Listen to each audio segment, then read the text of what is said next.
श्री कृष्ण कन्हैया लाल की जय।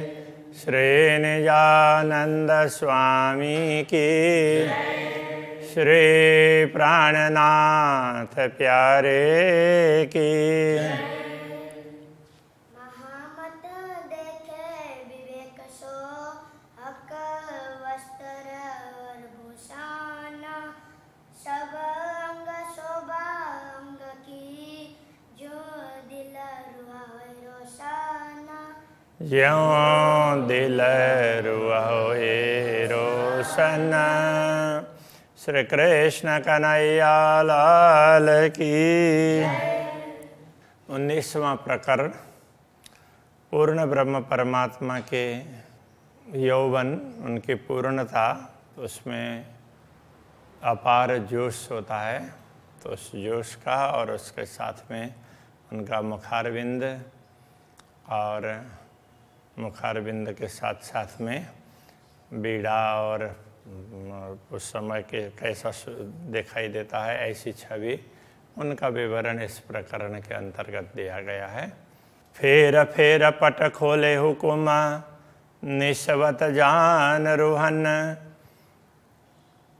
कहते हैं कि अक्षराते धामधनी का आदेश है ना, वो बार बार पट को खोल देता है। क्यों? ब्रह्मात्माओं को पूर्ण ब्रह्म परमात्मा की अंगना समझ करके उनके हृदय में तो किसी प्रकार का पट नहीं होना चाहिए, ऐसा सोच करके उस पट को हटा देता है।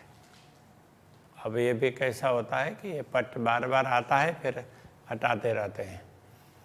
तो जैसे हटा करके पूरा हो जाए फिर तो कोई बात नहीं है, किंतु तो बार बार वो आवरण ढकने के लिए प्रयत्न करता रहता है।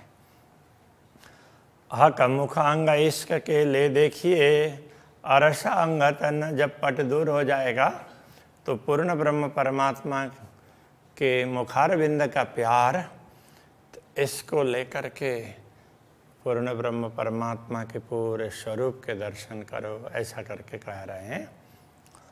हक वर्णन जिमी सुपने, हुकुम है कया नेक सोए। पूर्ण ब्रह्म परमात्मा का वर्णन इस भूमि में किया है तो अक्षराते धामधनी के आदेश से ही, फिर भी यहाँ के अनुरूप थोड़ा कहा गया, अब यह ज़्यादा नहीं बताया जा सकता। हक इश्क एक तरंग से, रूह निकस न सके कोई। वैसे देखा जाए तो पूर्ण ब्रह्म परमात्मा के प्रेम का तरंग वो तो चारों तरफ फैले हुए हैं, तो उनमें से एक छोटे से तरंग में भी ये आत्मा वो उसमें वो जाती है ना, डुबकी मारती है, तो तरंग तो इधर से उधर ले जाती है ना।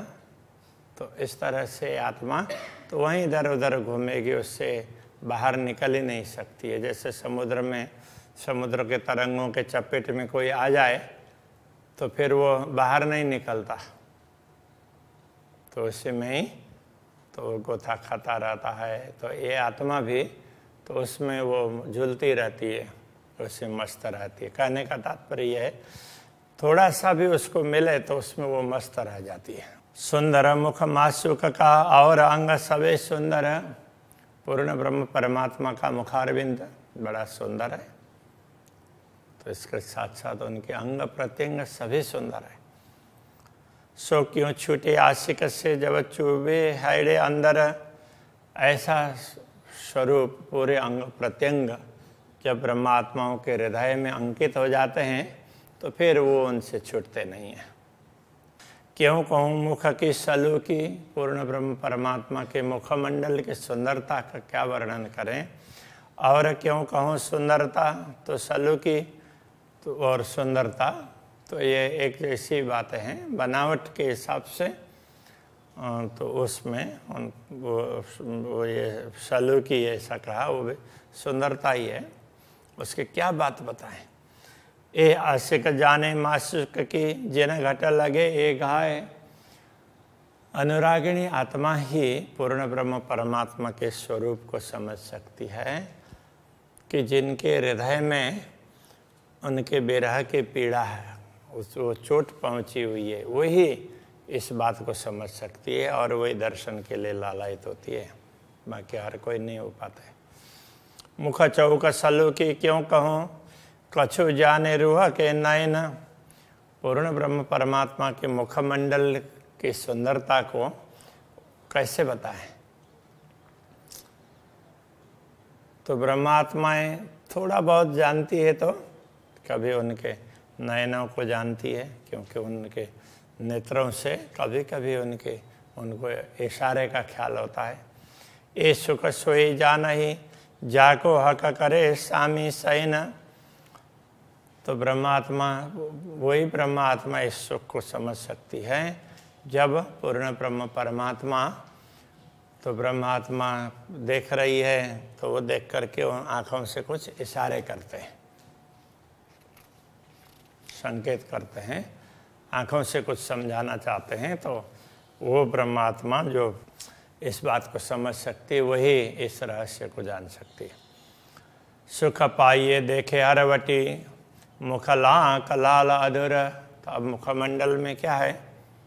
हरवटी, ये चिबुक नीचे का भाग है, और फिर ये लांक गहराई है, फिर अधरोष्ट है, फिर ऊपर का ओष्ठ है, अंदर मुखारबिंद, अंदर दंतावली, जिह्वा वगैरह, तो ये सब है, फिर नाक वगैरह। तो ये ना एक एक, तो उसमें क्या है कि बड़े सुंदर है।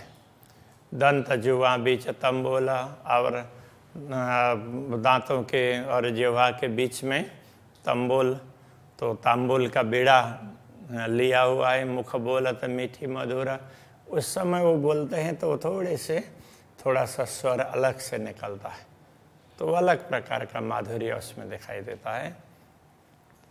मुख मूदे अधूरा बोलता, तो मुख को, अब वो तांबुल को पकड़ने के लिए मुख को तो बंद करके फिर बोलते हैं, एक तरफ का ही वो ओठ चलता हो ऐसा लगता है।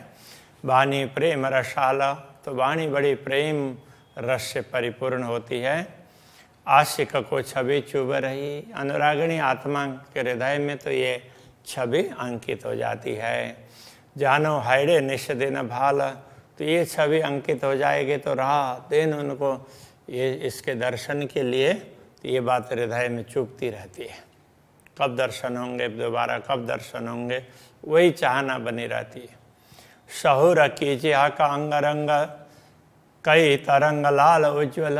जब पूर्ण ब्रह्म परमात्मा के मुखारविंद को और मुखारविंद में मुखमंडल के दर्शन करते हैं तो उनके अलग अलग अंग, उसमें अब क्या है, कई तरंग लाल उज्ज्वल, तो उज्ज्वल मुखारविंद है और उसमें लालिमा भी है, तो उसकी तरंगें दिखाई देगी। देत गौर सुख सलू की, ये गौर वर्ण को देख करके और उसके सुंदरता को देख करके शोभा क्यों कहूँ बिना मिसल। तो अब उनके लिए तो उदाहरण ही दिया नहीं जा सकता है, तो ऐसी शोभा को क्या बताएं, कैसे बताएं, क्योंकि दूसरा ऐसा कुछ हो तो उदाहरण दिया जा सके ना। तो ये ऐसी सुंदर शोभा है तो उसका उदाहरण भी दिया नहीं जा सकता, तो उसको बताएं कैसे। हक मुख थे बोले वचन, पूर्ण ब्रह्म परमात्मा अपने मुखारविंद से वचन जब बोलते हैं, स्वर मीठा निकसता, मधुर स्वर निकलता है। सो सुनता अरस रूहों को, दिल उपजता का लज्जता, वो बातों को सुन करके ब्रह्मात्माओं को परमधाम का स्वाद प्राप्त होता है। यदि नश्वर शरीर धारण करते हुए भी तो ब्रह्मात्मा इतनी तल्लीन हो सकती हो अक्षरातीत के प्रति और उनकी बातों को सुने तो उसको अपार सुख प्राप्त होगा। परमधाम का जैसा सुख होगा वो दुनिया में ऐसा सुख नहीं मिलेगा। ह का स्वर कैसा हो इसी और कैसी हो इसी मुखवान, तो अनुरागिणी आत्मा के हृदय में क्या हो बना रहता है, अक्षरातीत धामधनी के मुखारविंद का स्वर कैसा होगा और उनके मुखारविंद की मधुर वाणी कैसी होगी, ये जानना चाहती, सुनना चाहती। सुख बातें क्यों कहूँ रसना, तो ये रसना से उनसे प्राप्त होने वाले सुख की बात क्या करें।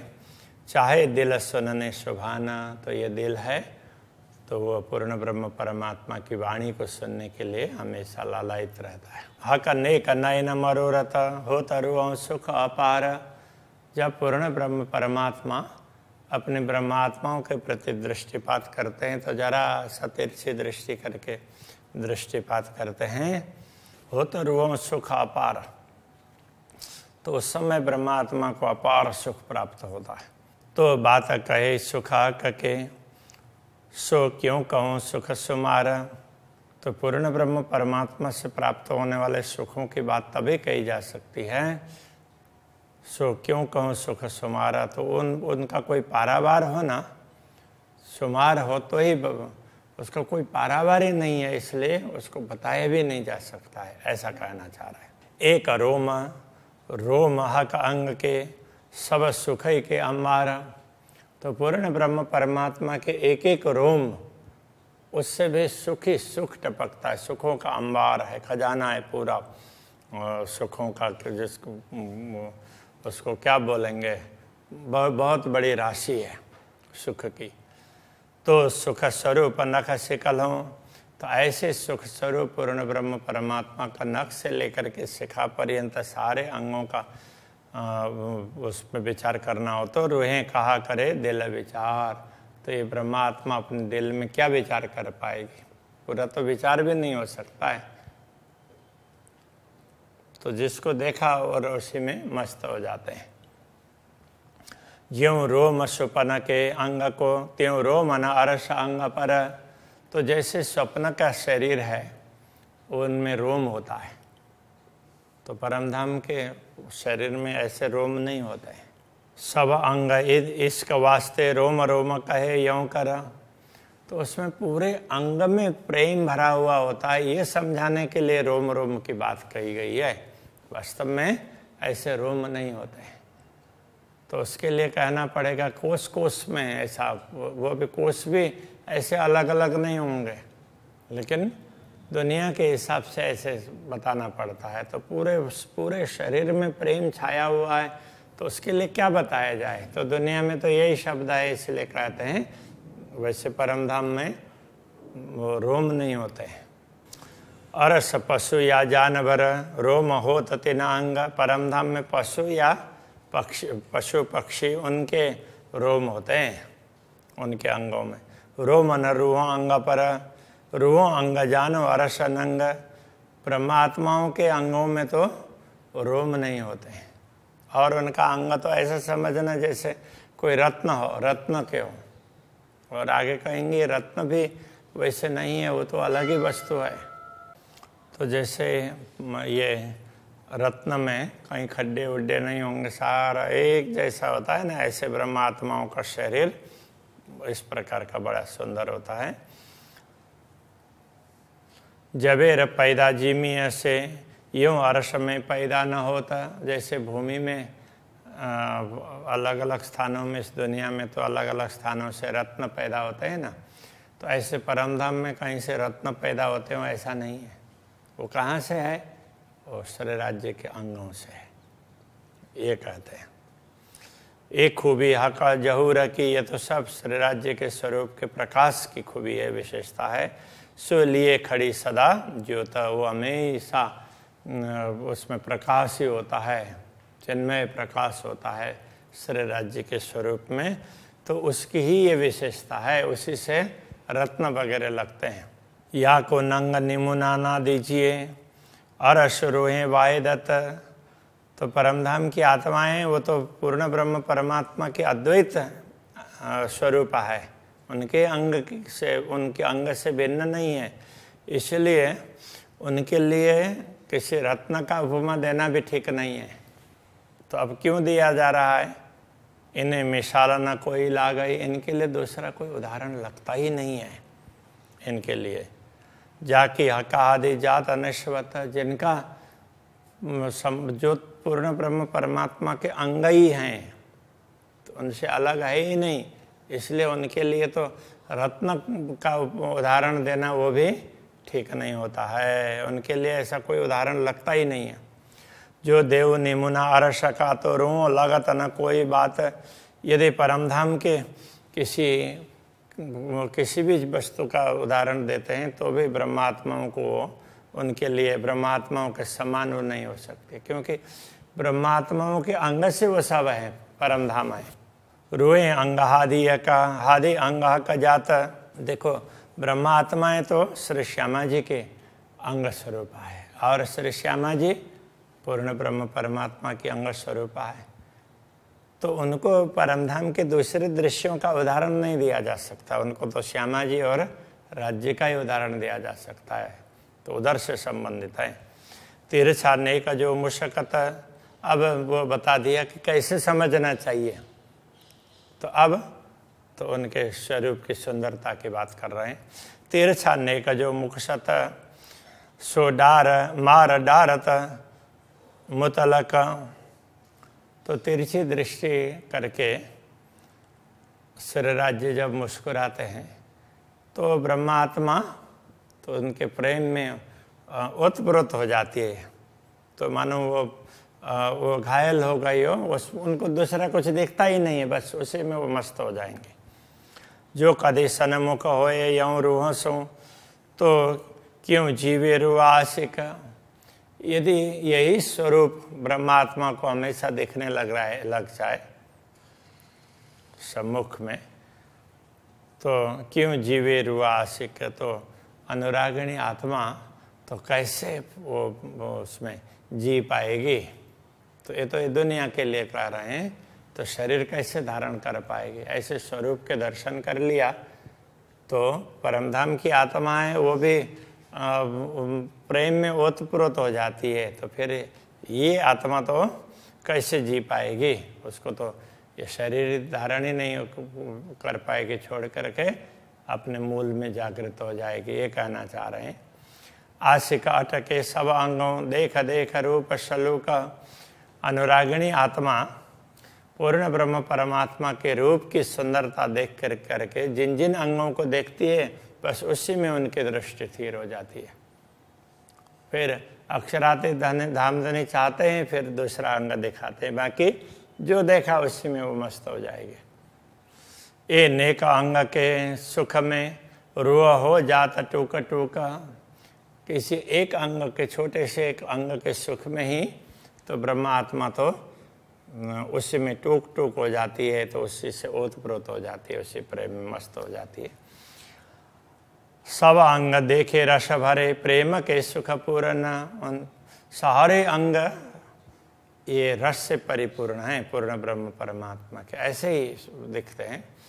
प्रेम के सुख पूर्ण, वो प्रेम सुख से पूर्ण है, प्रेम ही प्रेम भरा हुआ है। रूह सोई जाने जो देखई ए पीवत रस मोमिन। तो जो इन दृश्यों को देख सकती है वही आत्मा इस रहस्य को समझ सकती है। तो ब्रह्मात्मा तो इसी रस को पीती रहती है, इसी प्रेम रस को, और मस्त रहती है। गौर गाल मुख उज्ज्वल। तो अक्षरातीत धामधनी का मुखार बिंद बड़ा उज्ज्वल है, गाल है बड़े गौर है। माएँ गहरी लाल कले, और मुखार बिंद में भी अदरुष्ट, और उसमें भी वो गहरी लालक, मतलब ये केवल उसमें नहीं पूरे मुखमंडल में लालिमा है। तो कहीं अब ओष्ठ में गहरी होगी, गाल में थोड़ी गहरी होगी, बाकी मूल में दूसरी जगह पर थोड़ा कम, इस तरह से बड़ी सुंदर होगी।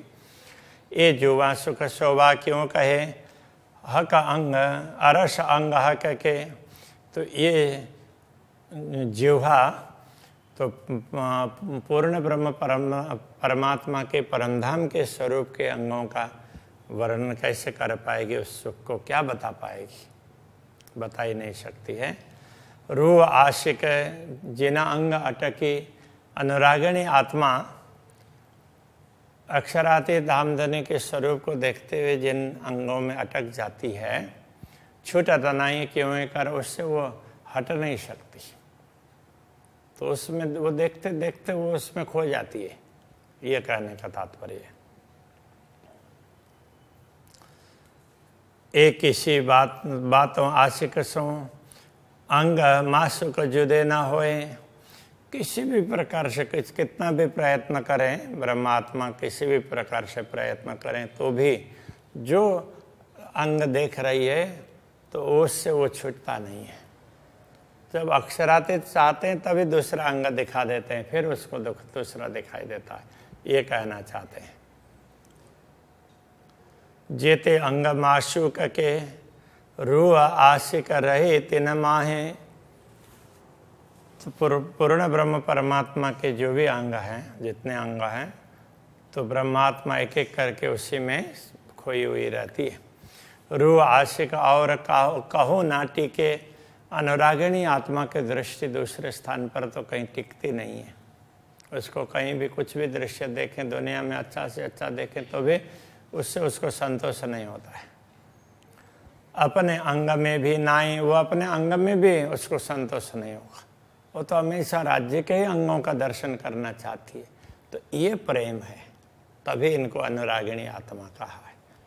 तो ऐसे अक्षरातीत धामधनी का सुंदर स्वरूप है, खास करके मुखारविंद, उसकी बात कर रहे हैं। अभी के प्रसंग को यही रखते हैं। श्री कृष्ण कन्हैया लाल की।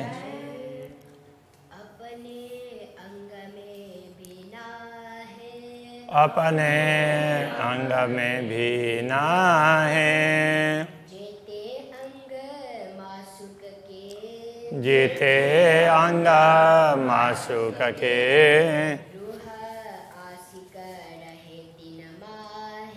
रूह आशिक रहे तिन माहे।